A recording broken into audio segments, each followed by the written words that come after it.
नमस्कार दोस्तों, आज मैं आप लोगों को जो कहानी सुनाने जा रहा हूँ वो कहानी है एक अमावस्या की रात की।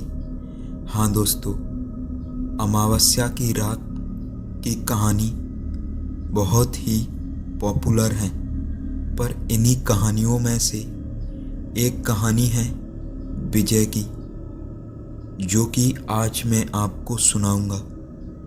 दोस्तों, आपने अपने घर के बड़े लोगों से ये तो सुना ही होगा कि अमावस्या की रात को एक ऐसा अंधकार फैल जाता है कि रास्तों पर साफ साफ दिखाई भी नहीं देता है, और कहा जाता है कि इस रात अदृश्य शक्तियों का बसेरा होता है, और जो भी अपने घर से रात के वक्त निकलता है उसका जरूर एक अदृश्य शक्ति से सामना होता है। तो दोस्तों, कुछ ऐसी ही कहानी है विजय की। विजय दिल्ली का रहने वाला है और ये कहानी शेयर की है हमको। तो दोस्तों, चलिए और इस कहानी को विजय के ही पॉइंट ऑफ व्यू से सुनते हैं। हेलो दोस्तों, मेरा नाम है विजय और मैं एक अमीर परिवार का एक लौता बेटा हूँ। मेरा परिवार दिल्ली के पॉश इलाके में रहता था। मेरे पास पैसे की तो कोई कमी नहीं थी, लेकिन मेरे पास एक चीज़ की कमी थी, और वो है मेरा साहस। मैं बचपन से ही बेहद डरपोक था। छोटी से छोटी चीज़ों से डर जाता था, चाहे वो अंधेरे में बिजली का चले जाना हो या अकेले घर में रहना।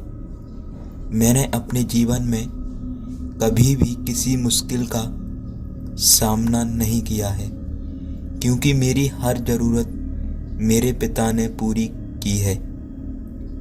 मैं हर परेशानी से बच जाता था, लेकिन मुझे नहीं पता था कि एक रात मेरी ज़िंदगी में एक ऐसा मोड़ आएगा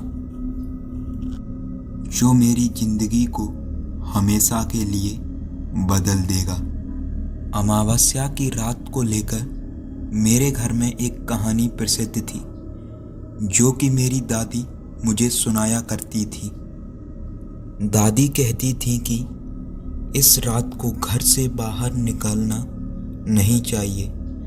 अमावस्या की रात को बुरी शक्तियाँ सक्रिय होती हैं और वो इंसानों के डर से ताकत पाती हैं। मैं हमेशा इस कहानी को बकवास समझता रहा और मुझे लगता था कि ये सिर्फ दादी की पुराने ज़माने की बातें हैं। लेकिन जब मेरे साल 2015 में उस रात घटित हुआ, उसे जानने के बाद मेरा इस कहानी से हमेशा के लिए विश्वास हो गया था। एक दिन मैं एक बेहद ज़रूरी बैठक के लिए मुझे ऑफिस में जाना पड़ा, और शाम होते होते मैं दिल्ली के ट्रैफिक में फंस चुका था, और अब मुझे घर लौटते समय बहुत देर हो चुकी थी, और मैं दिल्ली की सुनसान सड़कों पर अकेला था। मैंने गाड़ी का पेट्रोल लगभग ख़त्म हो चुका था, इसलिए मैंने नज़दीकी पेट्रोल पंप की तलाश शुरू कर दी। सड़कें वीरान थी और एक सुनसान सी जगह पर एक पुराना सा पेट्रोल पंप मुझे दिखाई दिया। मुझे ये जगह पहले कभी नज़र नहीं आई थी, लेकिन पेट्रोल की कमी ने मुझे वहाँ रोकने पर मजबूर कर दिया। वो गाड़ी से मैं उतरा और मैंने देखा कि वहाँ कोई मौजूद नहीं था। मैंने आवाज़ भी लगाई, कोई है? भाई साहब, पेट्रोल डाल देंगे क्या? लेकिन मुझे वहाँ से कोई आवाज़ नहीं आई। तभी मुझे लगा कि किसी ने पीछे मेरे कंधे पर हाथ रखा है। मैंने झट से पलटकर देखा, लेकिन वहाँ कोई नहीं था। अब मेरा दिल तेजी से धड़कने लगा और मैंने खुद को समझाया कि ये सिर्फ मेरी घबराहट के कारण हो रहा है। मैं जल्दी से पेट्रोल डालने के बाद मैंने गाड़ी स्टार्ट करने की कोशिश की, लेकिन गाड़ी ने स्टार्ट होने से इनकार कर दिया। अब रात के करीब 11 बज चुकी थी और चारों तरफ घना अंधेरा था। अचानक मेरे फ़ोन की घंटी बजी और स्क्रीन पर कोई नंबर नहीं था, बस अननोन कॉलर लिखा था। मैंने हिचकिचाते हुए फ़ोन उठाया और दूसरी ओर से एक धीमी सी डरावनी आवाज़ आई, तुमने बाहर कदम क्यों रखा विजय? इस आवाज़ को सुनने के बाद मुझे ऐसा लगा कि जैसे मेरे चारों तरफ कोई तो है। मेरा फ़ोन बंद होने की कोशिश की, लेकिन मेरा फ़ोन बंद नहीं हो रहा था। मैंने डर के मारे फ़ोन फेंक दिया, क्योंकि उसमें से वही डरावनी आवाज़ बार बार आ रही थी। मैं अब पूरी तरह से डर चुका था। मेरी घबराहट बढ़ती जा रही थी और मुझे लगने लगा था कि कोई मुझे नज़र देख रहा है। तभी मैंने सामने की सड़क पर एक परछाई देखी और वो परछाई मेरी तरफ धीरे धीरे बढ़ रही थी। मैंने सांसें तेज हो गई और मैं गाड़ी के अंदर बंद होकर बैठ गया, लेकिन वो परछाई मेरी तरफ बढ़ती आ रही थी। मैं समझ नहीं पा रहा था कि ये मेरे साथ क्या हो रहा है। मैंने ऐसा लग रहा था जैसे मैंने किसी अदृश्य शक्ति ने देखा हो। मेरे सामने अब दो रास्ते थे, या तो मैं गाड़ी में बैठा रहूं या गाड़ी से बाहर निकलकर भागने की कोशिश करूं। पर मुझे तो सामना करने से पहले से ही डर लगता था, इसलिए मैं चुपचाप गाड़ी के अंदर बैठा रहा और मैंने सोचा कि मैं गाड़ी के अंदर ही सुरक्षित रहूँगा। लेकिन तभी गाड़ी के दरवाजे खुद ब खुद खुलने लगे। गाड़ी के अंदर तेज हवा चलने लगी और मुझे लगा जैसे कोई अदृश्य शक्ति मेरे गाड़ी से बाहर खींचने की कोशिश कर रही हो।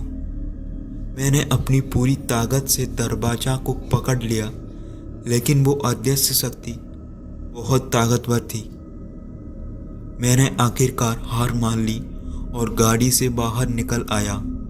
मेरी आंखों के सामने वही परछाई खड़ी थी, जो धीरे धीरे अब इंसानी शक्ल में बदल रही थी। और वो एक बूढ़ा आदमी था जो मुझे घूर रहा था। मैंने कांपते हुए पूछा, कौन हो तुम और मुझसे क्या चाहते हो? उस बूढ़े आदमी ने धीरे मुस्कुराते हुए कहा, तुमने मुझे नहीं पहचाना, लेकिन मैं तुम्हें बहुत पहले से जानता हूँ। इस रात को तुमसे मिलना तय था मुझे। अब मेरी सांसें अटक गईं। मैं नहीं समझ पा रहा था कि ये मुझे कैसे जानता है, पर अब मेरे पास कोई चारा भी नहीं था। वो आदमी धीरे धीरे मेरी तरफ बढ़ता गया और मेरा दिल तेजी से धड़कने लगा। मैंने अपनी गाड़ी की ओर भागने की कोशिश की, लेकिन मेरे पैर जैसे जम गए थे। अचानक वो बूढ़ा आदमी गायब हो गया और चारों ओर फिर से सन्नाटा छा गया।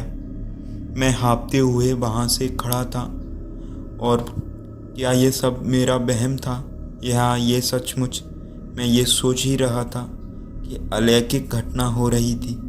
मैं समझ नहीं पा रहा था कि ये मेरे साथ क्या हो रहा है। मैंने खुद को संभाला और गाड़ी की चाबी घुमाई और इस बार मेरी गाड़ी स्टार्ट हो गई। मैंने यहाँ से भागने में देर नहीं की और मैं तेज़ी से गाड़ी चलाते हुए अपने घर की तरफ बढ़ा। लेकिन मेरे मन में एक सवाल गूंज रहा था, वो बूढ़ा आदमी कौन था और क्या वो किसी और दुनिया की शक्ति थी या फिर उसका अपना मन ही मुझे धोखा दे रहा था। मैं घर तो पहुंच गया, लेकिन मैं उस रात हमेशा के लिए उस मेरी ज़िंदगी में एक अनसुलझा सवाल बनकर रह गया। ये कहानी मैंने अपनी दादी माँ को भी बताया तो मेरी दादी माँ ने खोया, बेटे आज ये शुक्र है कि तू बाल बाल बच गया, वरना आज की रात जो भी अदृश्य शक्ति किसी भी इंसान को मिलती है उसे वो अपने साथ ही ले जाती हैं और वो इस दुनिया को हमेशा के लिए छोड़ जाता है। दोस्तों, ये कहानी यहीं ख़त्म होती है, लेकिन आपके मन में भी ये सवाल रह जाता है कि आप कभी उस रात का सामना करने की हिम्मत करोगे? दोस्तों कमेंट में ज़रूर बताना।